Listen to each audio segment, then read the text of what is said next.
Programme లో Sheryl వాక్య భాగం చదువుతుందని బ్రదర్ విజయ్ గారు మెన్షన్ చేశారు. అయితే ఈ అంశంతో కూడిన రెండు వాక్య భాగములు, ఒకటి పాత నిబంధన నుంచి, ఇంకోటి కొత్త నిబంధన నుంచి సహోదరి షెరిల్ చదివినిపిస్తారు. మొదటిగా ద్వితోపదేశ కాండం 7వ అధ్యాయము 7-8 వచనాలు. ద్వితోపదేశ కాండం 7వ అధ్యాయము 7-8. దాని తర్వాత 2 తిమోతి 2వ అధ్యాయము 13-14. ద్వితోపదేశ కాండం 7వ అధ్యాయం, not first chapter brother, 7th chapter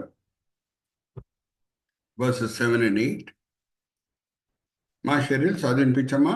ద్వితీయోపదేశ కాండము 7వ అధ్యాయము 7-8 వచనాలు. మీరు సర్వజనముల కంటే విస్తార జనమని యెహోవా మిమ్మును ప్రేమించి మిమ్మును ఏర్పరచుకొనలేదు. సమస్త జనముల కంటే మీరు లెక్కకు తక్కువే గదా. అయితే యెహోవా మిమ్మును ప్రేమించువాడు గనుకను, తాను మీ తండ్రులకు చేసిన ప్రమాణమును నెరవేర్చువాడు గనుకను, యెహోవా బాహుబలము చేత మిమ్మును రప్పించి దాసుల గృహములో నుండి, ఐగుప్తు రాజైన ఫరో చేతిలో నుండి మిమ్మును విడిపించెను. 9వ వచనం కూడా చదివేము. 9వ వచనం. కాబట్టి నీ దేవుడైన యెహోవా తానే దేవుడనియు, తన్ను ప్రేమించి తన ఆజ్ఞలను అనుసరించి నడుచుకుని వారికి తన నిబంధనను స్థిరపరచువాడును, 1000 తరముల వరకు కృపచూపువాడును, నమ్మదగిన దేవుడుననియు, తన్ను ద్వేషించు వారిలో ప్రతి వానిని బహిరంగముగా నశింపజేయుటకు వానికి దండన విధించువాడనియు నీవు తెలుసుకొనవలెను. థ్యాంక్ యూ అమ్మా. ఇక్కడ జ్ఞాపకం పెట్టుకోండి, 2 తిమోతి 2వ అధ్యాయం 13-14 వచనాలు చదవబడే ముందు ఇక్కడ మనం చదువుకున్న వాక్య భాగంలో ఒక మాట ఉంది. దేవుడు నమ్మదగిన దేవుడు, నిబంధనని నిలబెట్టుకుండే దేవుడు. అంటే ఒకే స్వరంతో పలికిన మాటలు, spoken of in one breath, is faithful and he keeps his covenant. Okay, అలాగే 2 తిమోతి 2వ అధ్యాయం 13-14 చదవమ్మా. మనము నమ్మదగని వారమైనను ఆయన నమ్మదగిన వాడుగా ఉండును. ఆయన తన స్వభావమునకు విరోధంగా ఏదియూ చేయలేడు. వినువారికి చెరుపుటకే గాని మరి దేనికి పనికిరాని మాటలను గూర్చి వాదం పెట్టుకొనవద్దని ప్రభువు ఎదుట వారికి సాక్ష్యమిచ్చుచు ఈ సంగతులను వారికి జ్ఞాపకము చేయుము. థ్యాంక్ యూ అమ్మా. నేను కూడా ఒక చిన్న ప్రార్థన చేసి పవర్ పాయింట్ ప్రజెంటేషన్ సహాయం తీసుకొని వాక్య పరిచర్య చేస్తాను. విజయ్ బ్రదర్ కూడా మన కొరకు స్లైడ్ షో సిద్ధంగా పెట్టి ఉన్నారు. నేను ప్రార్థన చేసి ముందుకు వెళ్తాను. తండ్రి, ఈ సమయం బట్టి ఎంతో వందనాలు తండ్రి. అలర్ట్ అండ్ అవేక్ పరిచర్య బట్టి ఎంతో వందనాలు. ఎంతో కృషితో, ఎంతో భారంతో ఇద్దరు సహోదరులు తండ్రి, బ్రదర్ ఇజ్రాయెల్ గారు, బ్రదర్ విజయ్ గారు ఈ వేదికని స్థాపించడమే కాదు, ఎంతో ప్రయాసంతో దాన్ని ముందుకు తీసుకొని వెళ్తున్నారు. ఇద్దరిని కూడా దీవించండి, ఆశీర్వదించండి. అలాగే తండ్రి, వేదిక మీద వచ్చిన ప్రతి వ్యక్తిని ఈ సమయంలో మీ చేతిలో అప్పచెప్తున్నాం తండ్రి. దగ్గర 20 మంది వచ్చి ఉన్నారు. వాళ్ళు ఈ సమయంలో వేరేదో పనులు చేసుకొని ఉండొచ్చు, కానీ మేము దేవుని ఆరాధించాలి, కృతజ్ఞతాస్తుతులు చెల్లించాలి. ఆయన నమ్మదగిన దేవుడు, కాచి కాపాడాడు. ఈ సంవత్సరం అంతా కూడా ఆశీర్వాదాలు మా జీవితంలో కుమరించి ఉన్నాడు అని ఎంతో మంచి ఉద్దేశంతో తండ్రి వాళ్ళు ఈ వేదిక మీద వచ్చి ఉన్నారు. అందరినీ కూడా మీరు తృప్తిపరుస్తున్నారు, దీవిస్తున్నారు, ఆశీర్వదిస్తున్నారని మేము నమ్ముచున్నాం. నిష్ప్రయోజకమైన మీ దీన దాసుడిని నిల్చోబెట్టి ఈ సమయంలో మీ మహిమార్థమై వాడుకుంటున్నారు తండ్రి. దాన్ని బట్టి నేను మిమ్మల్ని స్తుతిస్తున్నాను. ఈ దినం, ఈ వేళ, ఈ పూట మీరు మా కొరకు ఏర్పరచుకున్న ఆత్మిక పాఠములు మా విశ్వాసనే తండ్రి బయలుపరుస్తారని నమ్ముచు ఈ విన్నపములు మేము యేసుక్రీస్తు పరిశుద్ధమైన వేడుకుంటున్నాం. ఆమేన్, ఆమేన్, ఆమేన్. అయితే నేను ఒక మాట చెప్పేసి ముందుకు వెళ్ళాలండి. ఎన్నోసార్లు మీతో పంచుకున్నాను, మరి గుర్తు చేస్తున్నాను. అదేమనగా, దేవుడు మనకు అప్పచెప్పిన అన్నిటికంటే ప్రాముఖ్యమైన పరిచర్య ఏంటంటే ఆయనను ఆరాధించే పరిచర్య. ఆరాధనకి మించిన పరిచర్య వేరే ఏది కూడా లేదు. ఆరాధించిన పరిచర్యలో ఉన్న శ్రేష్టత ఏంటంటే, వేరే పరిచర్యలతో పోలిస్తే వేరే అన్ని పరిచర్యలు ముఖ్యమైన పరిచర్యలే. సువార్త బోధించే పరిచర్య, ప్రవచించే పరిచర్య, స్వస్థపరిచే పరిచర్య, ఇవన్నీ కూడా ముఖ్యమైన పరిచర్యలే. కానీ ఆరాధనకి ఈ పరిచర్యలకు ఉన్న వ్యత్యాసం ఏమనగా, ఈ పరిచర్యలన్నీ కూడా ఈ లోకంకి నిమిత్తమైన పరిచర్యలు. ఏమన్నా ఒక పరిచర్య ఈ లోకంలో ప్రారంభమై పరలోకంలో కూడా కొనసాగుతుందంటే అది ఆయనను ఆరాధించే పరిచర్య, అది శాశ్వతమైన పరిచర్య. నేను మిమ్మల్ని ఒక ప్రశ్న అడుగుతాను, మీరు అన్మ్యూట్ చేసుకొని జవాబు ఇవ్వండి. పరలోకంకి వెళ్ళిన తర్వాత అక్కడ ఏమన్నా స్వస్థపరిచే పరిచర్య ఉంటుందమ్మా? ఎవరన్నా రోగిలు ఉంటారా? ఉంటారు. అలాగే ఏమన్నా సువార్త బోధించే పరిచర్య ఉంటుందా? పరలోకం చేరిన తర్వాత అక్కడ ఎవరన్నా పాపులు ఉంటారా రక్షించబడుటకు? You men answer. ఉండరు. మన సమయం అంతా కూడా ఎక్కువ వరకు ఆయనను ఆరాధించడంలోనే మనము గడపబోతున్నాం. ఆరాధన, మరీ చెప్తున్నాను, అది శాశ్వతమైన పరిచర్య. ఒక జ్ఞాపకం పెట్టుకోండి, 3 ప్రాముఖ్యమైన పరిచర్యలు ఉన్నాయి. నా అంశంకి నేను వస్తున్నాను, కానీ ఇది మన క్రైస్తవులకు అందరు కూడా తెలిసి ఉండాలి కాబట్టి ఈ 3 గురించి చెప్తున్నాను. అదేంటంటే, మొదటిగా ప్రేయర్ అనేటప్పటికీ focus is on the needs of our selves or others. Focus ఎక్కడ ఉంటుంది ప్రేయర్ అనేటప్పటికీ? మన అవసరతల కొరకు ప్రార్థన చేయటం ఆర్ వేరేళ్ళ అవసరతల కొరకు విజ్ఞాపన ప్రార్థన చేయటం తప్పేం కాదు, చాలా మంచిది.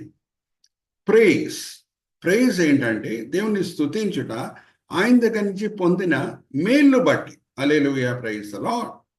అది ప్రైజ్.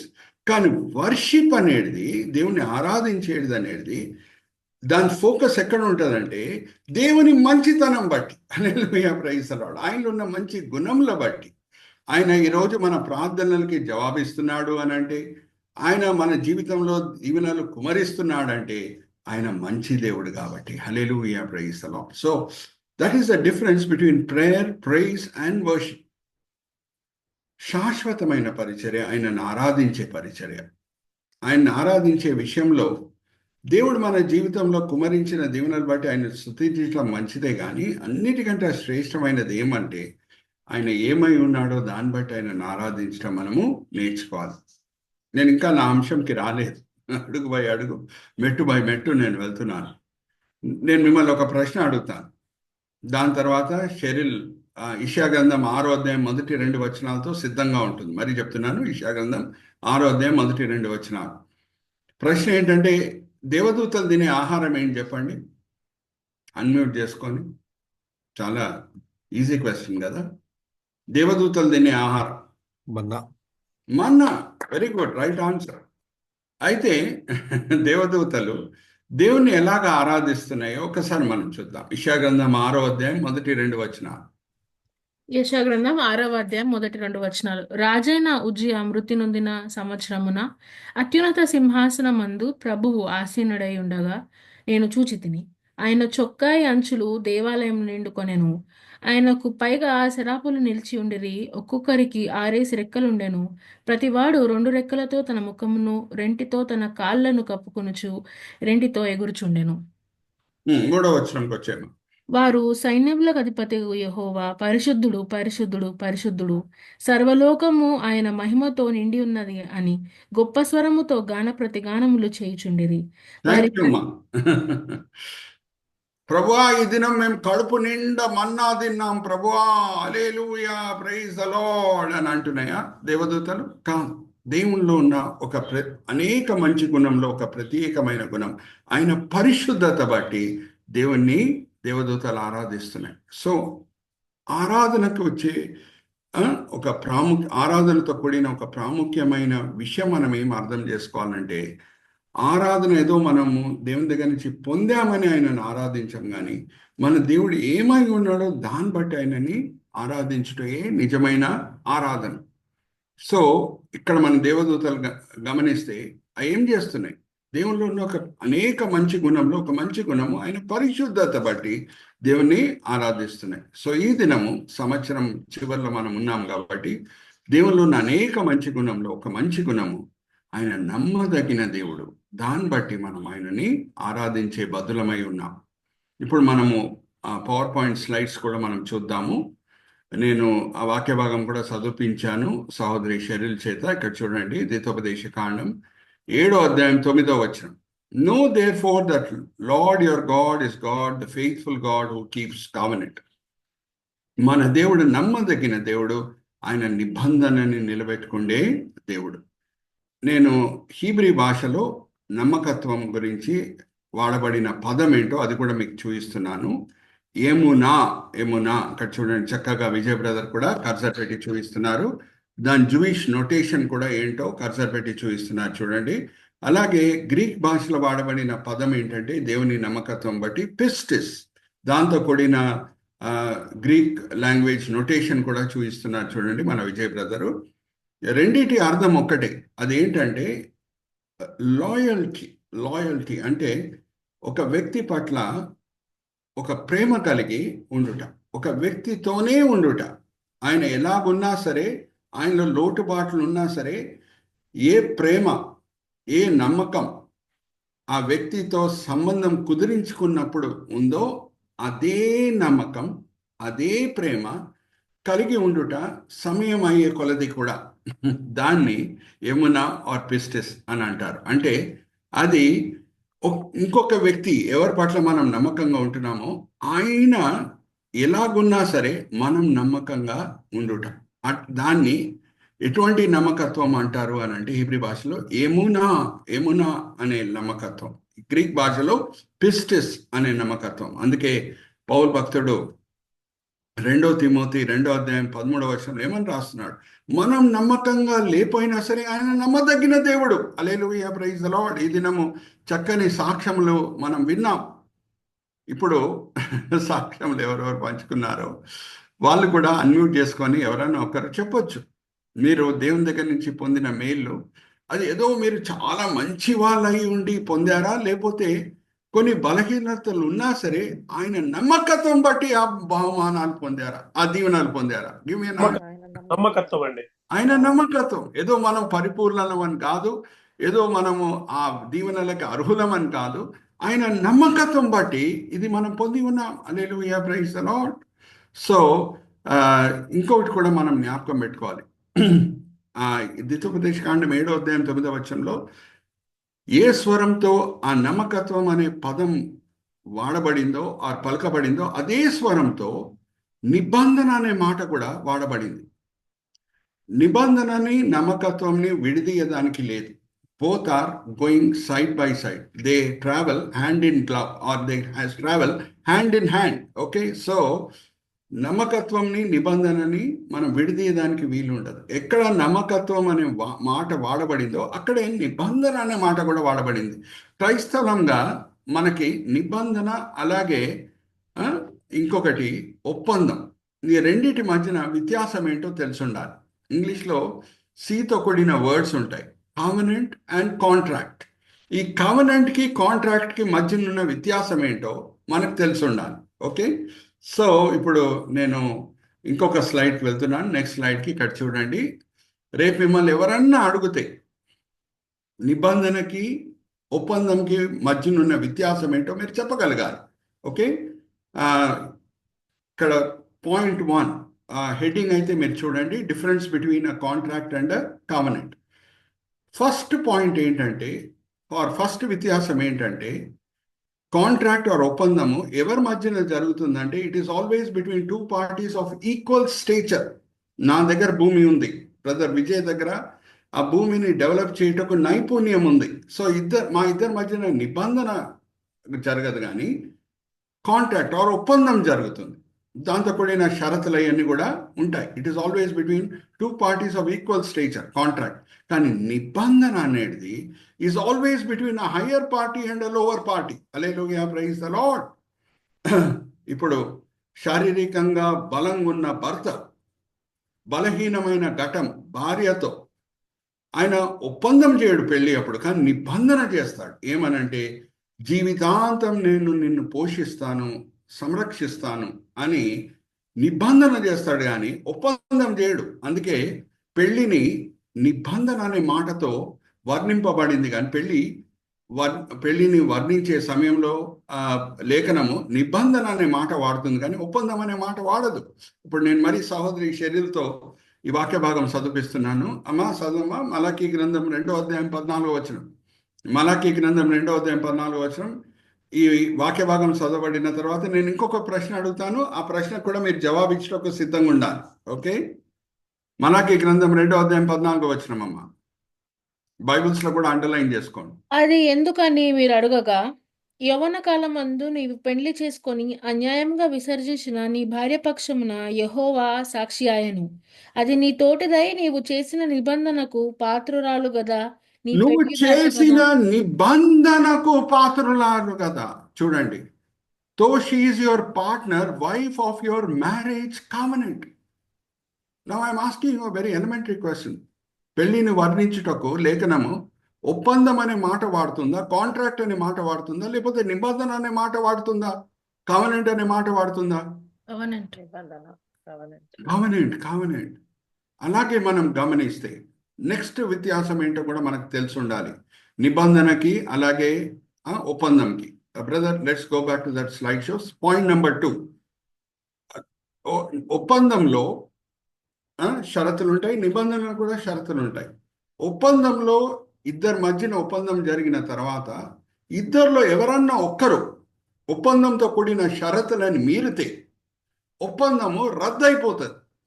కానీ నిబంధనలో ఉన్న శ్రేష్టత ఏంటంటే అక్కడ కూడా షరతులు ఉంటాయి. లోవర్ పార్టీ ఆ షరతులని మీరినా సరే higher party continues to be faithful. Hallelujah, praise the Lord. Hosea గ్రంథం మనం చదువుతుంటే కళ్ళలో నీళ్లు కారుతాయి. భర్త అయిన హోసియా ఎలాగా నమ్మకంగా ఆయన భార్య పట్ల ఉంటున్నాడు. గోమేర్ అనే భార్య, ఆమె నమ్మకంగా లేదు, వేరే పురుషుల వెనకాల పరిగెత్తుతూ ఉంటుంది. అయినా సరే హోసియా గోమేర్ అనే ఆయన భార్య పట్ల నమ్మకంగానే ఉంటాడు, ఆమె షరతులను మీరినా సరే. Are you all understanding? That is the fundamental difference between a covenant and a contract. అందుకే ఇప్పుడు మనము హోసియా గ్రంథమే చదివి అక్కడి నుంచి ఒక వాక్య భాగం చదివి ఈ సత్యం మనం నేర్చుకుందాం. తీయండి ఒకసారి అమ్మా, షెరిల్, హోసియా గ్రంథం 6వ అధ్యాయం 7వ వచనం. హోసియా గ్రంథం 6వ అధ్యాయం 7వ వచనం బైబిల్స్లో అండర్లైన్ చేసుకోండి. ఆదాము నిబంధన మీరినట్లు వారు నా ఎడల విశ్వాసఘాతకులై నా నిబంధనను మీరి ఉన్నారు. ఆదాము నిబంధన మీరినట్లు. చాలా మంది క్రైస్తవులు ఏమనుకుంటారంటే బైబిల్ అనేటప్పటికీ 2 నిబంధనలనే ఉన్నాయి, 2 ఉన్నాయి, పాత నిబంధన, కొత్త నిబంధన. ఇజ్రాయెల్ ప్రజలతో దేవుడు మోషే ద్వారా చేసిన నిబంధన, క్రైస్తవులతో యేసుక్రీస్తు ప్రభువారి ద్వారా చేసిన నిబంధన, ఈ 2 ఉన్నాయి అని చాలా మంది అనుకుంటారు. కానీ ఆ 2 లేవు. ఆదాంతో కూడా దేవుడు నిబంధన చేశాడు. హల్లెలూయా, ప్రైజ్ ద లార్డ్. ఇంకొక నిబంధన, మరి నేను మిమ్మల్ని అడుగుతున్నాను, మీరు జవాబు ఇవ్వాలి. నోవాతో కూడా దేవుడు నిబంధన చేశాడు. ఏమనంటే, మరి వరదల చేత నేను ఎవరిని కూడా నాశనం చేయను, వరదల చేత ప్రపంచంని నేను నాశనము చేయను అని గుర్తుకి ఇంద్రధనుస్ని కూడా పెట్టాడు. ఇప్పుడు నేను సింపుల్ ప్రశ్న మిమ్మల్ని అడుగుతున్నానండి, నోవాతో చేసిన నిబంధన రద్దయిపోయిందా? ఇప్పుడు కూడా వర్తిస్తుందా? Give me an answer. ఇప్పుడు కూడా వర్షాలు పడుతుంటే ఇంద్రధనుస్ కనిపించట్లేదు? వర్తిస్తుంది, ఇప్పుడు కూడా ఇప్పుడు కూడా వర్తిస్తుంది. అబ్రహాంతో దేవుడు చేసిన నిబంధన ఇప్పుడు కూడా వర్తిస్తుంది. దావీదుతో దేవుడు చేసిన నిబంధన ఇప్పుడు కూడా వర్తిస్తుంది. మాటలు నేను ఎందుకు చెప్తున్నానంటే, బైబిల్లో జస్ట్ పాత నిబంధన, కొత్త నిబంధన అంటే ఇజ్రాయెల్ ప్రజలతో దేవుడు మోషే ద్వారా చేసిన నిబంధన, ఇంకా క్రైస్తవులతో యేసు ద్వారా చేసిన నిబంధన, ఈ మాత్రమే కావు, కానీ వేరే కూడా ఉన్నాయి. మనం బైబిల్ స్టడీ చేస్తున్నామంటే అన్ని విషయాలు మనం తెలుసుకోవాలని బైబిల్ స్టడీ చేస్తున్నాం. మాథ్యూస్ గారి సాక్ష్యం ఈరోజు నా మనసుని ఎంతో మన మనసులో ఎంతో సంతోషం పుట్టించింది. ఎన్నో నేర్చుకుంటున్నామని, ప్రైజ్ ది లార్డ్. అందుకే మనల్ని అందరినీ కూడా ఒక తాటి మీద బ్రదర్స్ ఇద్దరు కూడా తీసుకొని వచ్చి ఉన్నారు, Israel brother, Vijay brother. So anyway, coming to the main point ఏంటంటే, the second fundamental difference between contract and a covenant is the higher party continues to be faithful despite the faithlessness of the lower party. Brother Vijay, point a cursor at point number 2 also. The higher party continues to be faithful. Lower party, భార్య గోమెర్ నమ్మకంగా లేకపోయినా సరే Hosea నమ్మకంగానే ఉంటాడు. ఇంకా అదే పుస్తకంలోనే మనం చదువుతున్నాం, ఆదాము నిబంధన మీరేను. వీళ్ళు కూడా, ఇజ్రాయెల్ ప్రజలు కూడా విశ్వాసఘాతులై నిబంధనని మీరిరి. ఇప్పుడు మనము ఆ విషయాలు మరి కొంచెం లోతులో కూడా అర్థం చేసుకుందాం. ఇది నేను వాడే సబ్ హెడింగ్స్ ఒకసారి మనం చూద్దాము. Let's go to the 3 subheadings. Faithful father of Adam and Eve ఒక subheading. Next faithful father of a nation. మూడోది faithful father of a Christian. Faithful father of Adam and Eve ఆదాం అవ్వకి దేవుడు తండ్రి అయి ఉన్నాడు. అయితే ఆదాం కూడా దేవుని కుమారుడు అనే మాట ఎక్కడుంది? How can Adam say lord God of Abraham is my father అని ఎలా చెప్పగలుగుతాడు? లేఖనంలో ఆధారం ఉందా? అవును, మనకందరు కూడా తెలుసు దేవుడు ఆదాంని సృష్టించాడు. సో లేఖనమే సెలవిస్తుందా ఆదాము దేవుని కుమారుడు అని? ఒక్కసారి షెరిల్ సహోదరి సాయం మరీ తీసుకుంటాను. లూకాసు వార్త 3వ అధ్యాయము చివరి వచనం చదవమ్మా. లూకాసు వార్త 3వ అధ్యాయము చివరి వచనం. ఎక్కడ రాయబడి ఉంది ఆదాంకి కూడా దేవుడే తండ్రి అని, ఆర్ ఆదాం దేవుని కుమారుడు అనే మాట ఎక్కడ రాయబడి ఉంది? చూద్దాం. లూకాసు వార్త 3వ అధ్యాయం చివరి వచనం చదవమ్మా. కేయినాను ఏనోషుకు, ఏనోషు షేతుకు, షేతు ఆదామునకు, ఆదాము దేవునికి కుమారుడు. ఆదాము దేవునికి కుమారుడు. హల్లెలూయా, ప్రైజ్ ద లార్డ్. సో ఆదాము నిబంధన మీరేను, మనకందరు కూడా తెలుసు. దేవుడు ఒక చక్కని షరతు పెట్టాడు ఆ నిబంధనలో.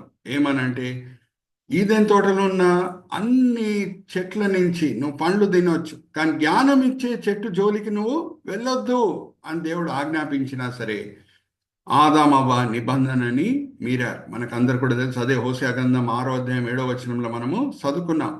ఆదాము నిబంధన మీరినట్లు వీళ్ళు కూడా విశ్వాసఘాతకులై నిబంధనని మీరారు. ఇప్పుడు నేను ఒక ప్రశ్న అడుగుతున్నానండి. ఆదాము నిబంధన మీరి ఉండొచ్చు, కానీ దేవుడు ఆదామవ్వ పట్ల ఆయన నమ్మకత్వం చూయించటంలో ఏమన్నా వెనకాల అడుగు వేశాడండి? ఏమన్నా వెనకాల అడుగు వేశాడా? ఆయన నిబంధనని మీరాడా? మీతో నాకేం పని లేదు, మీతో నా సంబంధం తెగిపోయింది, మీ దారి మీది, నా దారి నాది అని విడిచిపెట్టేశాడా? లేదు.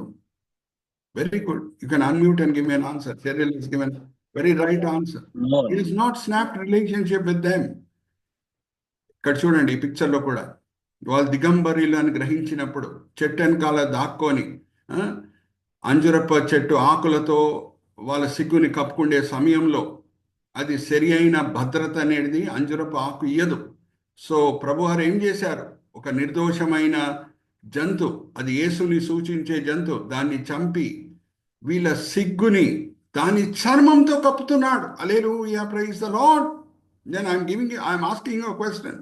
ఆదామవ్వ వాడిన ఆ ఆకు, అంజురపు చెట్టు ఆకు, వివిధ వెదర్ కండిషన్స్ నుంచి వాళ్ళని కాపాడుతుందా? Can puny fig tree leaves, can it protect Adam and Eve from adverse weather conditions? No. కానీ దేవుడు వాళ్ళ కొరకు చేసిన పని ఏంటి? వాళ్ళ సిగ్గుని వాళ్ళు పనికిరాని అంజురపు ఆకులతో కప్పుకుంటుంటే వాళ్ళ కొరకు చక్కని బట్టలు సిద్ధపరుస్తున్నాడు. దాని కొరకు ఒక నిర్దోషమైన జంతు చనిపోయింది. Hallelujah, praise the lord. ఆ జంతు రాబోయే రక్షకుడైన యేసుని సూచిస్తుంది. Hallelujah, praise the lord. Are you all with me? So ఆ విషయమే కాదు, ఇంకా కొంచెం లోతులో వెళ్దాం. దేవుని నమ్మకత్వం ఇంకా గొప్పగా అర్థం చేసుకుందాం. ఇంకా లోతైన విషయాలు, ఆ నమ్మకత్వంతో కూడిన విషయాలు మనం నేర్చుకుందాం, అర్థం చేసుకుందాం. దానియేలు నీ దేవుడు సింహం గుహల నుంచి కాపాడాడు, సింహాల దగ్గర నుంచి కాపాడాడు. సింహం గుహలో దానియేలుని వేసినప్పుడు సింహాలు వచ్చి ఆయనని చీల్చి వేసేది. దేవుడు కాపుదల లేకుండా ఉంటే సింహాలు ఏం చేస్తాయి?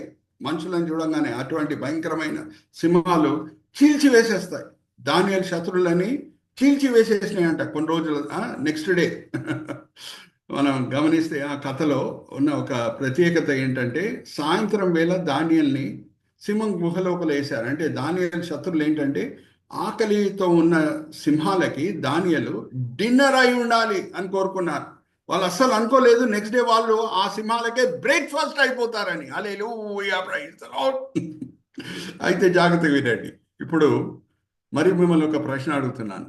ఏమనంటే, ఆదామవ్వ పాపం చేయగానే, లోకంలో పాపము ప్రవేశించిన తర్వాత మృగాలు మనుషుల మధ్యన అప్పటి వరకు లేని వైరం పుట్టిందా లేదా? పాపం చేసిన తర్వాత వైరం పుట్టిందా లేదా మృగాలు ఇంకా ఆదామవ్వ మధ్యన? Give me an answer. పుట్టిందండి. పుట్టింది. పుట్టింది, పుట్టింది. హల్లెలూయా, ప్రైజ్ ద లార్డ్. అరే, దానియల్ని దేవుడు ఓన్లీ సింహాల నుంచి కాపాడాడండి. ఇక్కడ ఇంకా గొప్ప అద్భుతం మనకు అనిపిస్తుంది. సింహాలే కాదు, ఎలుగుబండిలు, పులిలు, ఈ మృగాలన్నీ కూడా చీల్చి వేసేస్తాయి ఆదామవ్వని. దేవుడు ఆజ్ఞాపించాడు ఆదామవ్వ జోలికి వెళ్ళకూడదని. Hallelujah, praise the lord. Are you all understanding? అర్థమవుతుందా మీకు? అరే, దానియల్ జీవితంలో జరిగిన అద్భుతం కంటే ఇది గొప్ప అద్భుతం. అక్కడ ఓన్లీ సింహాలే ఉన్నాయి, ఇక్కడ సింహాలే కాదు, పులిలు ఉన్నాయి, ఎలుగుబండిలు ఉన్నాయి. దేవుడు ఆజ్ఞాపించాడు ఆదామవ్వ జోలికి వెళ్ళుటకు వీల్లేదని. అది ఆల్ విత్ మీ? మరి ఇంకొక ప్రశ్న అడుగుతున్నాను మిమ్మల్ని. ఆదామవ్వ సమయంలో మెటర్నిటీ హాస్పిటల్స్ ఉన్నాయా? లేదు. లేదు. మిడ్ వైఫ్స్ ఉన్నారా? లేరు. ప్రసవ వేదన ప్రారంభం అవ్వగానే అవ్వమ్మ జీవితంలో ఆమె గర్భవతి అయింది. ప్రసవ వేదన స్టార్ట్ కాగానే ఆదాంకి ఏమైనా అనుభవం ఉందా భార్యకి ఎలా సాయం చేయాలని డెలివరీ టైంలో? లేదు. దేవుడే కాపుదలగా భద్రతగా ఉండి సురక్షితంగా అవ్వమ్మ కేయిన్ని కనేటట్లు చేశాడు. హల్లెలూయా, ప్రైజ్ ద లార్డ్. అందుకే అవ్వమ్మ కేయిన్కి కేయిన్ అని పేరు పెట్టింది. కారణం ఏంటి? దేవుని కృప చేతనే ఈ మనిషిని నేను పొంది ఉన్నాను అని. ఒకసారి చదువుకుందాం, తీయండి అమ్మా షరీల్. ఆదికాండం 4వ అధ్యాయం మొదటి 3 వచనాలు చదువు వినిపించమ్మా. ఎందుకు కేయిన్కి కేయిన్ అనే పేరు పెట్టబడింది? అమ్మమ్మ ఎందుకు ఆ పేరు పెడుతుంది? ఆదికాండం 4వ అధ్యాయం మొదటి 3 వచనాలు. ఆదాము తన భార్య అయిన హవ్వను కూడినప్పుడు ఆమె గర్భవతి అయి కయీనును కని, యెహోవా దయ వలన నేను ఒక మనుషుని సంపాదించుకున్నాను. నేను తర్వాత యెహోవా దయ వలన, యెహోవా దయ వలన. Are you all understanding? Maternity hospitals లేవు ఈ కాలంలో కూడా. ఈ ఆధునిక కాలంలో ఇన్ఫాంట్ మార్టాలిటీ కేసెస్ మనం చూడట్లేదా హాస్పిటల్స్లో? Give me yes or no? Infant mortality, పుట్టిన శిశువు చనిపోవుట. అలాగే గర్భవతి స్త్రీ డెలివరీ ఇచ్చే సమయంలో చనిపోవుట కేసెస్ లేవా ఈ కాలంలో? ఆధునిక కాలంలో ఉన్నాయా లేవా? Give me an answer. ఉన్నాయి. కానీ అవ్వమ్మ కేయిన్ని కనే సమయంలో మిడ్ వైఫ్స్ లేరు, మెటర్నిటీ హాస్పిటల్ లేదు. దేవుని నమ్మకత్వం మనకు అనిపిస్తున్నది. ఇంకొక మాట కూడా మనం జ్ఞాపకం పెట్టుకోవాలి. ఏంటంటే ఆదామవ్వ పాపం చేశారేమో కానీ దాని తర్వాత దేవుని చేత పొందిన మేలు బట్టి ఆయన నమ్మకత్వంని రుచి చూస్తూ ఆయనతో మరీ బలమైన సంబంధంని కుదిరించుకున్నారు. Hallelujah, praise the lord. Are you all with me? పాపం చేస్తే ఇంకా ఆదాము దూరం అయిపోయారు, దేవుడు వేరే దారిలో వెళ్ళిపోయాడు, వీళ్ళు వేరే దారిలో వెళ్ళిపోయారు కాదు. దేవుడు వాళ్ళతో సంబంధం అనేది తెంపుకోలేదు. ఇంకా ఆయన కరుణ, ఆయన కృప, ఆయన నమ్మకత్వంని చూపించే కొలది ఆదామవ్వ కూడా దేవునితో మరీ బలమైన సంబంధం కుదిరించుకున్నారు. అందుకే హేబేల్ చనిపోయిన తర్వాత, కేయిన్ చేత చంపబడిన తర్వాత ఎప్పుడు అవ్వమ్మ సేతుని గనిందో మరి ఏమని పేరు పెడుతుంది? సేత్ అని ఎందుకు పేరు పెట్టింది? మరి దేవుడు నాకు ఆయన అధిక కృప చేత ఏబేల్ చనిపోయినా సరే ఇంకొక కుమారుడు ఇచ్చాడని సేత్ అనే పేరు పెట్టాను. From that what you get? Eve has a relationship of hate with God or humble submission with God? Give me an answer. దేవునితో సరి అయిన సంబంధం కలిగి ఉన్నదా అవ్వమ్మ? లేకపోతే దేవుని దగ్గర నుంచి దూరం ఉందా అటువంటి పేరు పెడుతుందంటే? హంబుల్ సబ్మిషన్, సరి అయిన సంబంధం కుదిరించుకున్నారు. Are you all with me? So పాపం చేసిన వ్యక్తి ఇంకా పాపంలోనే ఉండిపోవటం కాదు. ఈ వాక్య భాగము ఆర్ ఈ పాఠం ఈ కథ మనకి ఏం నేర్పిస్తుందంటే దేవుని నమ్మకత్వం ఎలాగ కంటిన్యూ అవుతున్నదో మనం పాపం చేసినప్పుడు కూడా ఆ నమ్మకత్వం బట్టి మనం మారు మనసు పొంది మరి ఆయనతో సరి అయిన సంబంధం కుదిరించుకోవాలి. హల్లెలూయా, ప్రైజ్ ద లార్డ్. రుణం ఎక్కువ ఉండాలి. Like in the case of the prodigal son. తప్పుదారిలో వెళ్ళిన తప్పిపోయిన కుమారునికి తండ్రి పట్ల ఇంకా ఎక్కువ ప్రేమ ఉంది మొదటి కుమారుడితో పోలిస్తే. ఎందుకంటే ఆ, దేవుడు ఎలాగ క్షమించాడు, తండ్రి ఎలాగ క్షమించాడు, ఆయన నమ్మకత్వాన్ని ఎలా చూపించాడు, సంబంధంని ఎలాగ తెంపుకోలేదు అనే దాన్ని బట్టి తప్పిపోయిన కుమారుడి హృదయంలో తండ్రి పట్ల ఎక్కువ ప్రేమ ఉందా? లేకపోతే ఆ ఆ తప్పిపోయిన కుమారుడు అన్నయ్య హృదయంలో తండ్రి పట్ల ఎక్కువ ప్రేమ ఉందా? మీరే చెప్పండి. Give an answer. No, unmute చేసుకొని చెప్పండి. ఎవరి హృదయంలో తండ్రి పట్ల ఎక్కువ ప్రేమ ఉంటుంది? తప్పిపోయిన కుమారుడి. తప్పిపోయిన కుమారుడు, ఎందుకంటే రుణం ఎక్కువ ఉంటుంది కాబట్టి. అది ఆల్ విత్ మీ. సో ఆదాము అవ్వ హృదయంలో కూడా రుణం పెరిగింది. ఇంకా మరి వాళ్ళ జీవితంలో దేవునితో సరైన సంబంధము కుదిరించుకున్నారు. అది ఆల్ విత్ మీ. ఆదాము అవ్వ సురక్షితంగా పరలోకంలో ఉన్నారు. భయపడకండి. మనం పరలోకం వెళ్ళినప్పుడు వాళ్ళని చూస్తాం. Okay, let's come to the next point. Faithful father of a nation. Israel దేశ ప్రజలు, వాళ్ళకి దేవుడు తండ్రి అయి ఉన్నాడా? లేఖనమే సెలవీయని. ఒకసారి తీయమ్మ యెషయా గ్రంథం 63:16 ప్రవక్త ఏమంటున్నాడు? అబ్రహాము ఇంకా మా పితరులు మిమ్మల్ని మర్చిపోయినా సరే నువ్వు మాకు తండ్రి అయి ఉన్నావు, మా దేశంకి నువ్వే తండ్రి అయి ఉన్నావు, ఈ దేశంని కనింది నువ్వే. 63:16 చదివినిపించమ్మా. మాకు తండ్రివి నీవే, అబ్రహాము మమ్మును ఎరగకపోయినను, ఇశ్రాయేలు మమ్మును అంగీకరింపకపోయినను, యెహోవా నీవే మా తండ్రివి, అనాది కాలము నుండి. Hallelujah, praise the Lord. So God is the father of that nation of Israel. Are you all with me? So promise cards త్వరలో మనం పొందబోతున్నాం మన సంఘాల్లో. December 31 వాచ్ నైట్ సర్వీస్లో ప్రామిస్ కార్డ్స్ ఇవ్వబడతాయి. అలాగే న్యూ ఇయర్ సర్వీస్లో ప్రామిస్ కార్డ్స్ ఇవ్వబడతాయి. చాలామందికి ఈ ప్రామిస్ కార్డ్ వస్తే మాత్రం చాలా సంతోషం కలుగుతుంది. సామాన్యంగా ఎక్కువ వరకు ప్రామిస్ కార్డులో మనం చూసే ఒక వాక్య భాగం ఏంటంటే, మీరు ఆల్రెడీ గెస్ట్ చేస్తున్నారు కావాలి, ఒకసారి చూద్దాం. ఇర్మియా గ్రంథం 29:11 చదవమ్మా. ఇర్మియా గ్రంథం 29:11.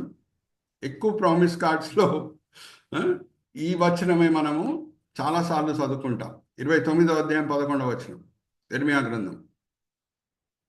నేను మిమ్మల్ని గూర్చి ఉద్దేశించిన సంగతులను నేను ఎరుగుదును. రాబోవు కాలమందు మీకు నిరీక్షణ కలుగునట్లుగా అవి సమాధానకరమైన ఉద్దేశంలే గాని హానికరమైనవి కావు. ఇదే యెహోవా వాక్కు. Hallelujah, praise the Lord. For I know the plans I have for you, says the Lord. Plans for welfare, not for evil, to give you a future and a hope. అమ్మా, ఇంగ్లీష్లో ఒక మాట ఉంది. అదేంటంటే, a text out of context is a pretext. A text out of a context is a pretext. ఇది చాలా మంచి వాక్య భాగం. కానీ దేవుని గొప్పతనము, దేవుని నమ్మకత్వము, గొప్ప నమ్మకత్వము ఎప్పుడు ఇంకా ఎక్కువగా అర్థమవుతుంది అని అంటే, ఈ వాక్య భాగం చదివినప్పుడు ఏ సమయంలో దేవుడు ఈ మాటలు పలికాడో, హల్లెలూయా, ప్రైజ్ ది లార్డ్, ఏ సమయంలో ఈ మాటలు పలికాడో అది మనం గ్రహించినప్పుడు దేవుని నమ్మకత్వం ఎంత గొప్పదో అనేది మనకు అర్థమవుతుంది.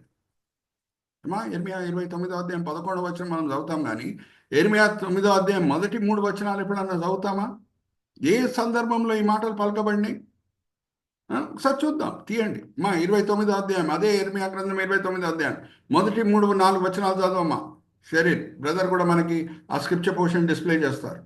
రాజైన ఎకోన్యా తల్లియగు రాణియు రాజ పరివారమును యూదాలోను యెరూషలేములోనున్న అధిపతులను శిల్పకారులను కంసాలును యెరూషలేమును విడిచి వెళ్ళిన తరువాత ప్రవక్త అయిన ఇర్మియా పత్రికలు లిఖించి యూదా రాజైన సిద్కియా బబులోను రాజైన నెబుకద్నెజరు నొద్దకు పంపిన షాఫాను కుమారుడైన ఎల్యాషా చేతను హిల్కియా కుమారుడైన గెమర్యా చేతను యెరూషలేము నుండి బడిపోయిన వారి పెద్దలలో శేషించిన వారికిని యాజకులకును ప్రవక్తలకును యెరూషలేము నుండి బబులోనునకు అతడు చెరగొనిపోయిన జనులందరినీ పంపించిన మాటలు ఇవే. చెరగి తీసుకొని వెళ్ళిన యూదులతో పలికిన మాటలు.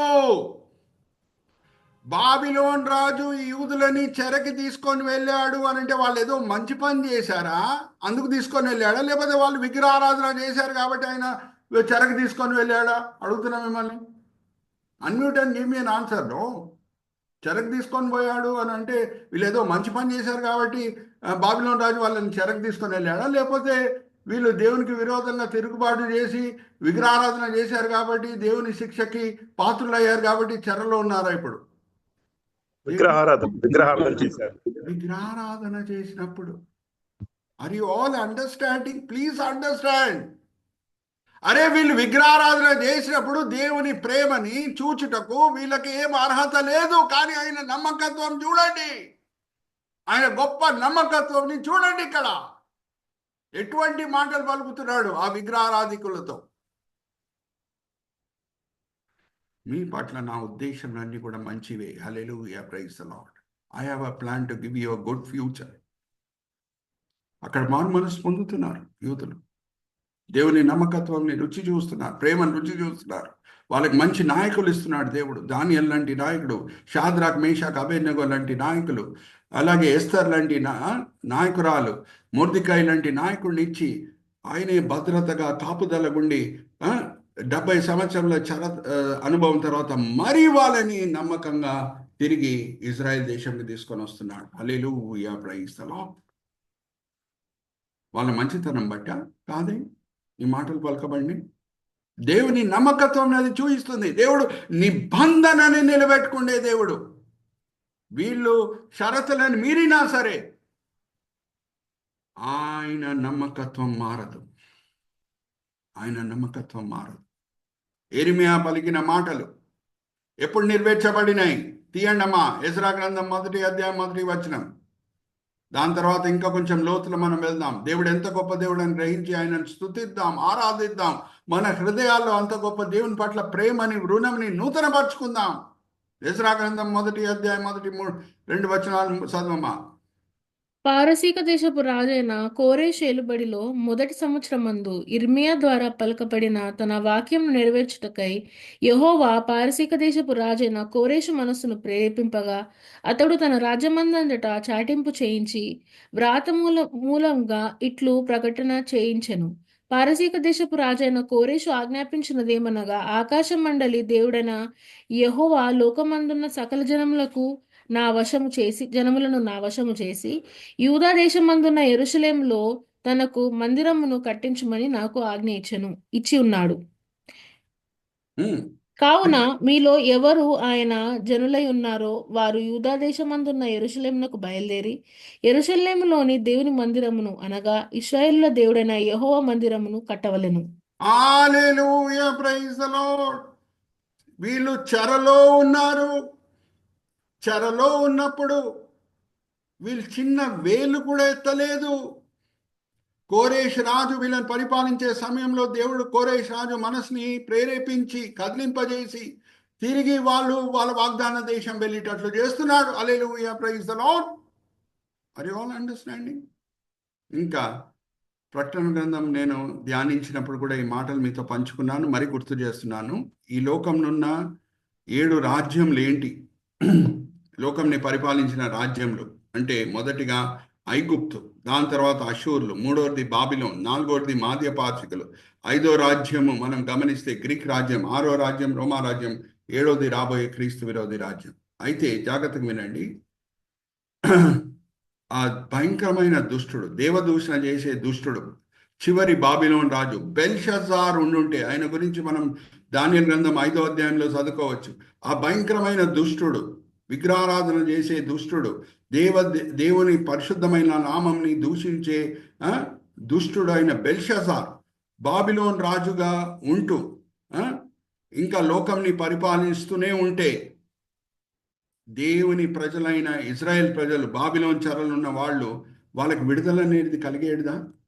మరి తిరిగి వాళ్ళు యెరూషలేంకి వచ్చేవారా? అటువంటి రాజు అయితే ఉండుంటే? Give me answer. నో, చెప్పండి. ఉండేది కాదు. సో ఏం చేశాడు దేవుడు? బెల్షజార్ రాజుని కోరేష్ రాజు ఓడగొట్టేటట్లు చేశాడు. ఆర్ యు ఆల్ విత్ మీ? ఇంకా ఏ పరిస్థితిలో ఓడగొడుతున్నాడు అది కూడా మనం అర్థం చేసుకుందాం. ఓకే, మరి మిమ్మల్ని ఒక ప్రశ్న అడుగుతున్నాను. ఇది బైబిల్ స్టడీ, అందుకే నేను లోతులో వెళ్తున్నాను. ఎప్పుడు బైబిల్ స్టడీ అంటే ఇంటరాక్టివ్గానే ఉంటుంది. మిమ్మల్ని ఒక ప్రశ్న ఏంటంటే, ఏ రాజు అన్నా ఆ రాత్రియే చనిపోతున్నాడంటే ఆ రోజు దానియేలు చేయమని అంటున్నాడు, నువ్వు దేవదూషణ చేశావు.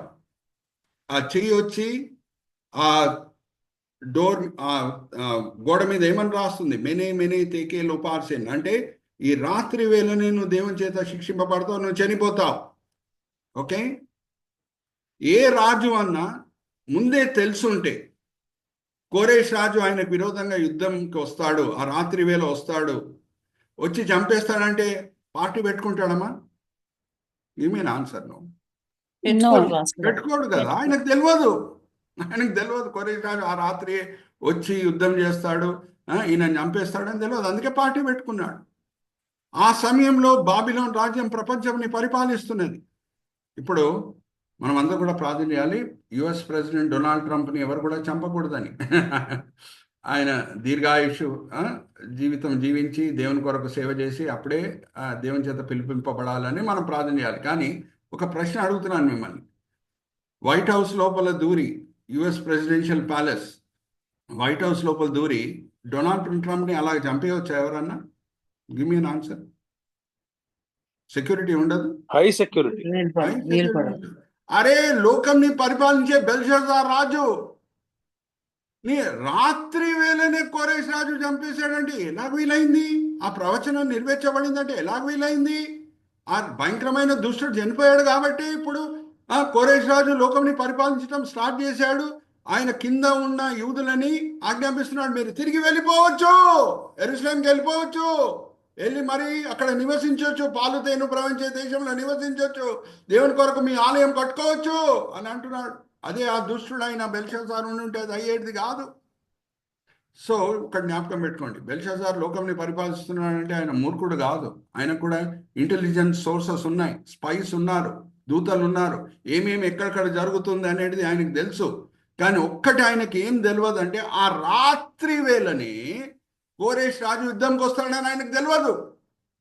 మరి ఆల్ విత్ మీ, ఇక్కడ చూడండి ఈ మ్యాప్ బ్రదర్ ఎక్కడెక్కడ కర్సర్ పెట్టి చూపించాలో అక్కడ కర్సర్ పెట్టి చూపిస్తారు.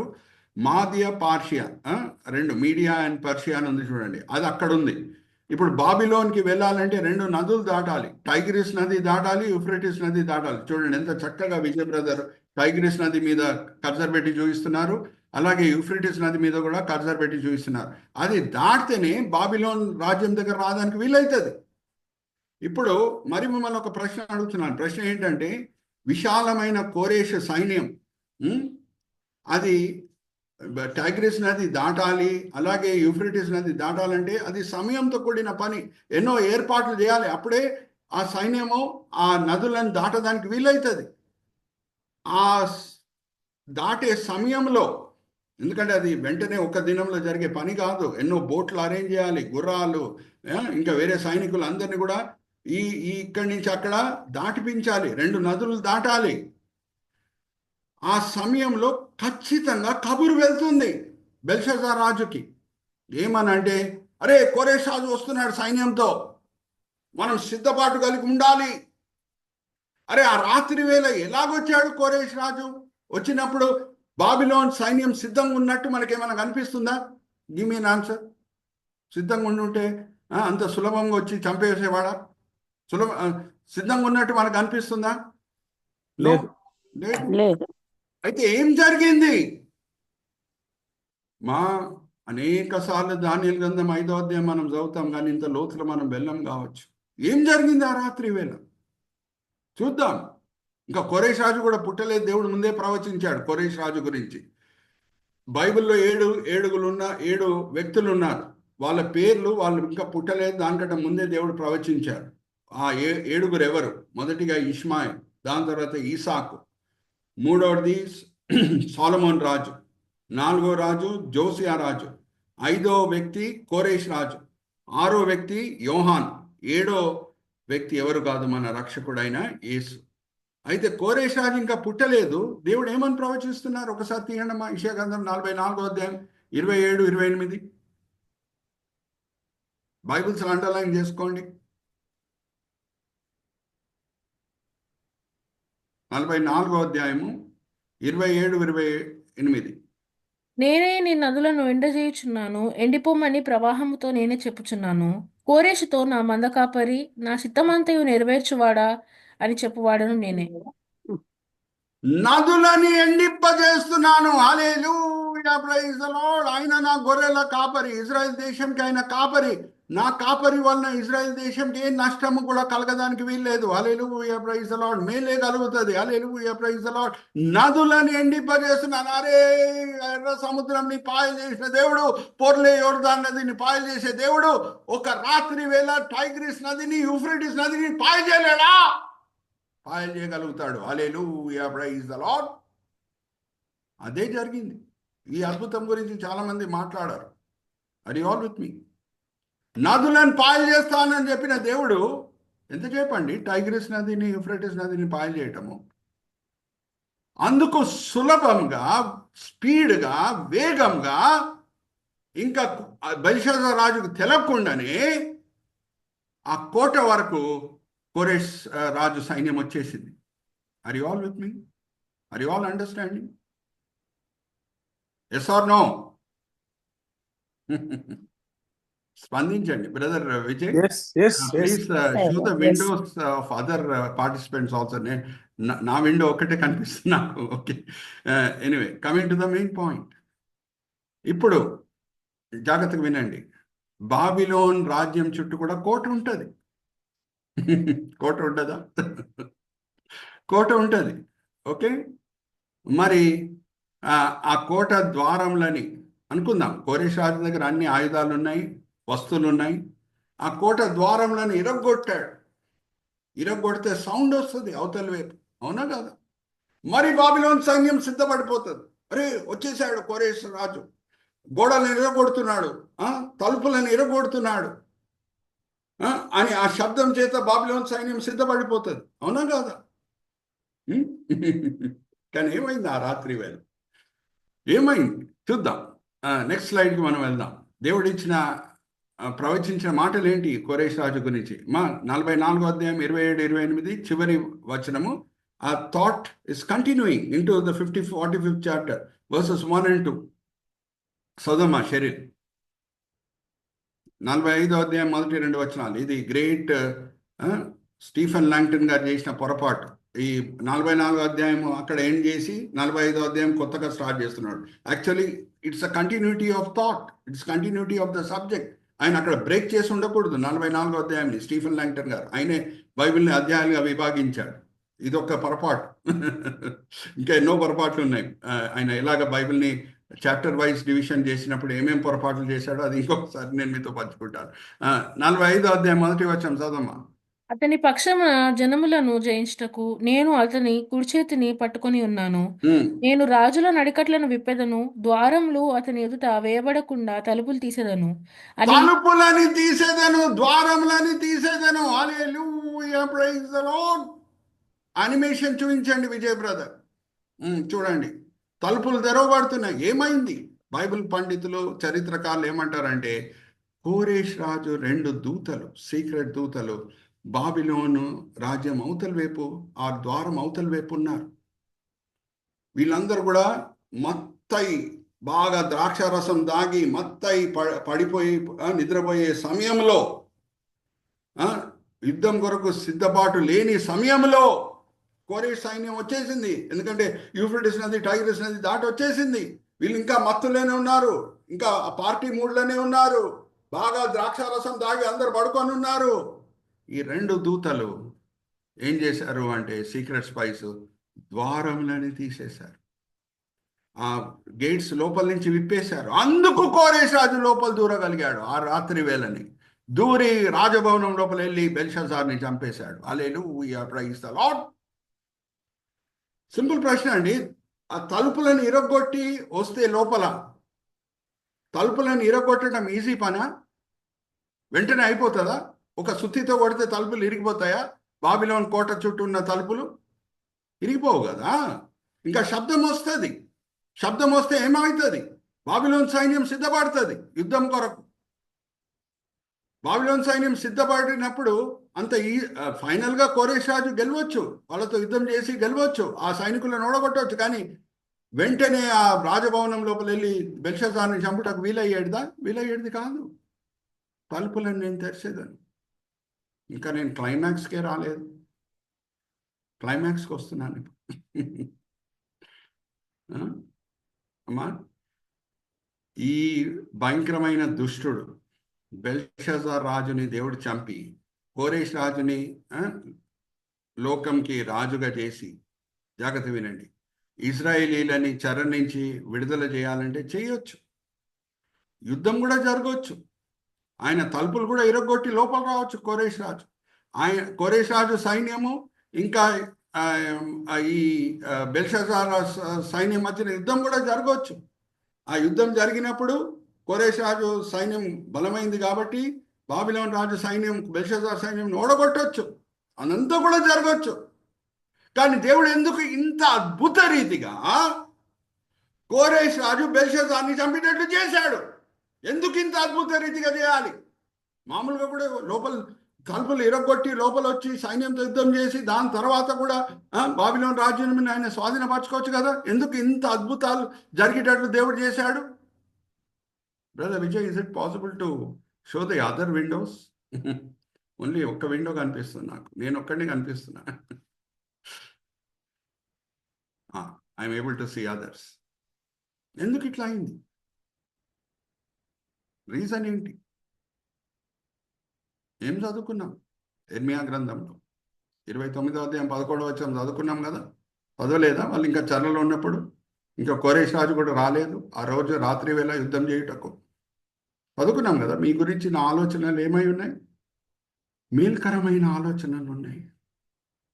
ఇప్పుడు క్లైమాక్స్కి వస్తున్నా నేను, జాగ్రత్త వినండి.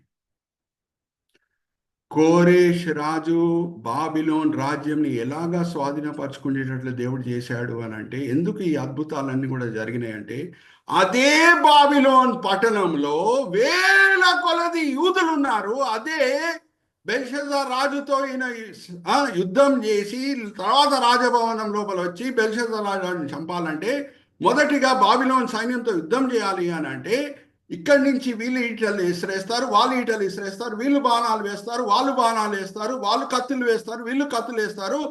ఎంతో పెద్ద యుద్ధం జరుగుతుంది. వేల కొలది యూదులు బాబిలోన్ దేశం లోపల ఉన్నారు, ఆ పట్టణం లోపల ఉన్నారు. వాళ్ళు ఈ ఇంటర్ ఫైర్ లో చనిపోవడానికి ఆస్కారం ఉంది. ఒక్క యూదుడు కూడా చనిపోకుండా, హల్లెలూయా, ప్రైజ్ ది లార్డ్, నమ్మదగిన దేవుడు కోరేష్ రాజు బెల్షజర్ రాజుని ఆ రాత్రి వేళనే చంపేటట్లు చేశాడు. హల్లెలూయా, ప్రైజ్ ది లార్డ్. అమ్మా, ఇప్పుడు కూడా క్రాస్ బార్డర్ ఫైరింగ్లో మనం పేపర్లో చదువుతుంటాం, కాశ్మీర్లో భారతీయ సైనికులు ఫైరింగ్ చేస్తుంటారు, పాకిస్తాన్ సైనికులు ఫైరింగ్ చేస్తుంటారు, మధ్యలో ఉన్న ఇన్నసెంట్ విలేజెస్ చనిపోవట్లేదు.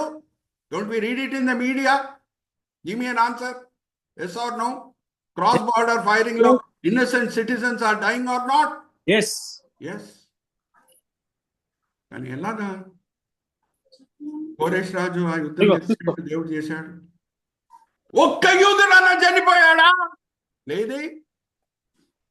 రాత్రి వేళ కోరేష్ రాజు దూరినప్పుడు బాబిలోన్ పట్టణం లోపల ఒక్క యూదుడు కూడా చనిపోలేదే. ఎందుకు? ఇర్మియా గ్రంథం 29వ అధ్యాయం 11వ వచనం, మీ పట్ల నా ఆలోచనలు క్షేమకరమైన ఆలోచనలే అయి ఉన్నాయి. అంతకీ ఇంత ప్రేమ పొందుటకు, ఇంత నమ్మకత్వం రుచి చూచుటకు ఆ యూదులు అర్హులా? కాదు కదా. విగ్రహారాధన చేశారు కాబట్టి తాత్కాలికంగా వాళ్ళ వాగ్దాన దేశాన్ని పోగొట్టుకున్నారు. కానీ ఒక్క యూదుడు కూడా రాత్రి వేళ చనిపోలేదు. Hallelujah, praise the lord. Are you all understand దేవుని నమ్మకత్వం ఎలాగుందో? ఎంత అద్భుత రీతిగా కోరేష్ రాజు బాబిలోన్ రాజ్యంని స్వాధీనపరచుకునేటట్లు దేవుడు చేశాడు. అది ఏదో అకస్మాత్తుగా ఆ సంఘటన జరిగింది అని అనుకోకుండా ఉండుటకు ముందే ప్రవచించాడు. హల్లెలూయా, ప్రైజ్ ది లార్డ్. కోరేష్ రాజు యుద్ధం చేయటం, బాబిలోన్ రాజ్యంని ఓడగొట్టడం అంతా కూడా అకస్మాత్తుగా జరిగిన సంఘటన. అరే, ముందే ప్రవచనాలు ఉన్నాయి. ఇప్పుడే చదువుకున్నాం కదా. యెషయా గ్రంథం 44వ అధ్యాయము 27-28, యెషయా గ్రంథం 45వ అధ్యాయము 1-2 వచనాలు. ఇదండి దేవుని నమ్మకత్వం. హల్లెలూయా, ప్రైజ్ ది లార్డ్. ఇంత ప్రేమ పొందుటకు, ఇంత నమ్మకత్వంని రుచి చూచుటకు ఆ ఇజ్రాయేలీలు అర్హులు కాకుండా ఉండొచ్చు, కానీ దేవుని నమ్మకత్వం అయితే మారట్లేదు. ఆర్ యు ఆల్ విత్ మీ? అటువంటి గొప్ప దేవుడిని మనం కలిగి ఉన్నామండి. ఇంకా ఆయనని మనం అబ్బా తండ్రి అని పిలుస్తున్నాం. ఆర్ యు ఆల్ విత్ మీ? క్రైస్తవంగా మనకు వచ్చిన అర్హత ఏంటి? దేవుడిని ఏమని పిలుస్తున్నాం? ఒకసారి తీయమ్మా. త్వరలో నేను ముగిస్తున్నాను. 8వ అధ్యాయం 15వ వచనం, రోమిలికి రాసిన పత్రిక చదవమా షరీల్. మనకి దేవుడిచ్చిన అర్హత ఏంటి? ఏమని పిలుస్తున్నాం? పరమ తండ్రిని, అబ్రహాం దేవుడిని. క్రైస్తవులంగా మనం యేసులో ఉన్నాం కాబట్టి 8వ అధ్యాయం 15వ వచనం. ఏలయనగా మరల భయపడుటకు మీరు దాస్యపు ఆత్మను పొందలేదు గాని దత్తపుత్రాత్మను పొందితిరి. ఆ ఆత్మ కలిగిన వారమై మనము అబ్బా తండ్రి అని మొరపెట్టుచున్నాము. అబ్బా తండ్రి అని మొరపెట్టుచున్నాం. ఇప్పుడు మీలో ఉన్న ఫాదర్స్ని ఒక క్వశ్చన్ అడుగుతున్నాను. మీకు పిల్లలు ఉన్నారు, అవునా? వాళ్ళు వచ్చి మిమ్మల్ని ఫాదర్ అని అడ్రస్ చేస్తే బాగుంటుందా, లేకపోతే డాడీ అని అడ్రస్ చేస్తే బాగుంటుందా? ఫాదర్ అంటే ఏదో ఒక ఫార్మాలిటీగా అనిపిస్తుంది, కానీ డాడీ అంటే ఆ సమీపమైన సంబంధంని సూచిస్తుంది ఆ మాటని. How do you like your self to be called, the fathers of this group? Father నాకు ఇది కావాలి ఇది కావాలని మీ పిల్లలు వచ్చి అడగటం బాగుంటుందా? డాడీ మాకు ఇది ఇస్తావా అని అడగటం బాగుంటుంది? Give me an answer. No. Daddy daddy daddy. అబ్బా అంటే daddy. Hallelujah, praise the Lord. Aramaic భాషలో అబ్బా అంటే డాడీ. ఎంత గొప్ప అర్హత అండి. అదే దేవుడు మనం కలిగి ఉన్నాం, యేసులో ఉన్నాం కాబట్టి మనం కూడా అబ్రహాం సంతానం అయిపోయినాం. తీయండి, త్వరలో ముగిస్తున్నాను. గలితీలకు రాసిన పత్రిక 3వ అధ్యాయం 29వ వచనం చదవమ్మా. క్రీస్తులో ఉన్న వాళ్ళకి ఉన్న గొప్ప భాగ్యం ఏంటి, గొప్ప ధన్యత ఏంటి? గలితీలకు రాసిన పత్రిక 3వ అధ్యాయం 29వ వచనం. మీరు క్రీస్తు సంబంధులైతే ఆ పక్షమందు అబ్రహాము యొక్క సంతానమై ఉండి వాగ్దాన ప్రకారము వారసులై ఉన్నారు. అదే దేవుడిని మనం ఇప్పుడు అబ్బా తండ్రి అని పిలుస్తున్నాం. అందుకే పౌలు భక్తుడు అంటున్నాడు, let's go to the last slide brother. ఏమని అంటున్నాడు? మనము అప్పుడప్పుడు నమ్మకంగా లేకపోయినా సరే దేవుని నమ్మకత్వము మారదు. నేను ప్రభుతో 41 సంవత్సరం నడుచుకున్నాను. 41 సంవత్సరంలో అనేక మేళ్ళు పొందాను. వర్ణించలేని ఆశీర్వాదాలు, మేళ్ళు నేను దేవుని చేత పొందాను. వర్ణించలేని దీవెనలు నేను పొంది ఉన్నాను అని అంటే దానికి ఏదో నాకు అర్హత ఉందని కాదు. ఎన్నోసార్లు నేను తప్పుదారిలో వెళ్ళి ఉండొచ్చు, దేవుణ్ణి దుఃఖించి ఉండొచ్చు, కానీ ఆయన నమ్మకత్వం అయితే మారలేదు. అంత గొప్ప దేవుడు కలిగి ఉన్నామండి.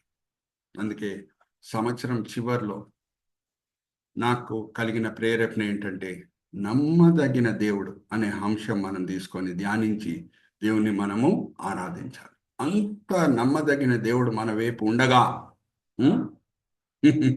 ఏమవుతుంది? 2025 హ్యాపీ ఇయర్గానే ఉంటుందా, లేకపోతే కంగారు పడే ఇయర్గా ఉంటుందా అడుగుతున్నా. ఇంత నమ్మదగిన దేవుడు, సర్వశక్తి దేవుడు మన వైపు ఉండగా 2025 ఎలాగుంటుంది? సో లాస్ట్ స్లైడ్ చూద్దామా? లాస్ట్ స్లైడ్ చూద్దామా మరి Vijay brother? Last slide, next slide, last slide చూపించండి. ఏమని ఉంటుంది, ఎలాగుంటుంది లాస్ట్ చివర్లో? అంత నమ్మదగిన దేవుడు మనం కలిగి ఉంటే అది రావట్లేదా బ్రదర్? హ్యాపీ న్యూ ఇయర్ అనేది. Next wishing you all Christ centred and happy new year. ఎందుకు? రోమిలికి రాసిన పత్రిక 8వ అధ్యాయం 31వ వచనం చదవమ్మా.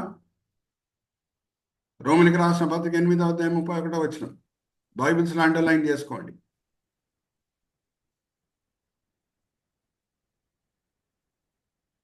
బైబిల్స్లో అండర్లైన్ చేసుకోండి. రోమిలికి రాసిన పత్రిక 8వ అధ్యాయం 31వ వచనం. ఇట్లుండగా ఏమందుము, దేవుడు మన పక్షం నుండగా మనకు విరోధి ఎవడు? ఇంత నమ్మదగిన దేవుడు మన వైపు ఉండగా, ఇంత సర్వశక్తి దేవుడు మన వైపు ఉండగా మన విరోధి ఎవరు? సో 2025 ఆ నమ్మదగిన దేవుడు మన వైపు ఉంటే చాలు. Then 2025 will be really a happy new year. Amen, amen, and amen. చిన్న ప్రార్థన చేసి నేను ఫ్లోర్ మరి బ్రదర్ ఇజ్రాయెల్కి అప్పచెప్తున్నాను. 3 అంశంలో మనం చూసాం. Faithful father of Adam and eve, faithful father of nation of Israel and faithful father of Christian. తండ్రి, ఈ సమయం బట్టి ఎంతో వందనాలు తండ్రి. ఈ వేదికని స్థాపించిన 2 సహోదరులు, బ్రదర్ ఇజ్రాయెల్ గారు, బ్రదర్ విజయ్ గారు, వాళ్ళ బట్టి ఎంతో వందనాలు. ఎంతో దూరదర్శనంతో, కృషితో, ప్రయాసంతో ఈ వేదికని స్థాపించడమే కాదు, ఎంతో భారంతో, ఎంతో తండ్రి ప్రయాసపడి ఈ వేదికని ముందుకు తీసుకొని వెళ్తున్నారు. 2 సహోదరులని దీవించండి, ఆశీర్వదించండి. అలాగే వేదిక మీద వచ్చిన ఈరోజు తండ్రి దగ్గర 20 మంది ఉన్నారు. వాళ్ళ ఈ సమయంలో వేరేదో పనులు చేసుకొని ఉండొచ్చు, కానీ మేము దేవుని ఆరాధించాలి. ఆయన చేత అనేక మేళ్లు పొందాం, మేము కృతజ్ఞతాస్తుతులు చెల్లించాలి అని వాక్యపరంగా, ఆత్మికంగా కూడా బలపరచబడుటకు వాళ్ళు వచ్చి ఉన్నారు. అందరినీ కూడా మీరు తృప్తిపరచున్నారు, దీవించున్నారు, ఆశీర్వదించున్నారని మేము నమ్ముచున్నాం. నిష్ప్రయోజకమైన మీ దీనదాసుడు ఎన్నో శారీరక బలహీనలు ఉన్నా సరే, ఎంతో శారీరక బలహీనత ఉన్నా సరే, ఎంతో టైర్డ్నెస్ ఉన్నా సరే, మీ మహిమార్థమై వాడుకున్నారు తండ్రి. దాన్ని బట్టి నేను మిమ్మల్ని స్తుతిస్తున్నాను. ఈ దినం, ఈ వేళ, ఈ పూట మీరు మాకు నేర్పించిన పాఠములు తండ్రి వేరే క్రైస్తవులతో కూడా పంచుకునేటట్లు మిమ్మల్ని ప్రోత్సహించండి. అలాగే పాఠముల చేత మా ఆత్మిక జీవితము ఇంకా మేలు పొందేటట్లు మీ కృప చూపించండి. ఈ వినపములు మేము యేసుక్రీస్తు పరిశుద్ధమైన నామములో వేడుకుంటున్నాం. ఆమేన్, ఆమేన్,